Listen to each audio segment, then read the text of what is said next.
गणपती मधले 10 दिवस कसे गेले समजलंच नाही। मी तर यावेळेस खूप बिझी होते, भरपूर कार्यक्रम चालू होते। काही म्हणा, गणपती मधले हे 10 दिवस खूप आनंद देणारे असतात। शेवटच्या दिवशी बाप्पांना निरोप देताना फार वाईट वाटत होतं, पण सर्वांच्या मुखामध्ये एकच होतं की पुढच्या वर्षी लवकर या। घरच्या गणपतीचं विसर्जन केलं आणि संध्याकाळी मी सिटीमध्ये गेले। इतकी गर्दी असते ना की गाडी लावण्यामध्ये खरा स्ट्रगल असतो। आम्ही बघा कसं जुगाड केलता। आपल्या पुण्यामधले गणपती म्हणजे एक वेगळीच वाइब बर का। इतकी गर्दी असते ना की काही विचारूच नका, पण कधीच असं होत नाही की खूप गर्दी आहे म्हणून जायचं नाही।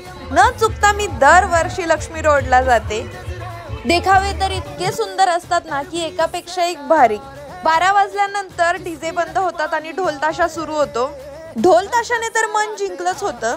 नंतर काही रथांना रुबाबदार, देखणे आणि प्रचंड उंच असे बैल दिसले, ते बघून तर फारच छान वाटलं। परंपरा संस्कृती काय असते ना हे पुण्यामधल्या गणपतीमध्ये कळतं। आता तुम्हाला एक झलक देते, तुम्ही फक्त ढोल ताशाचा आवाज ऐका।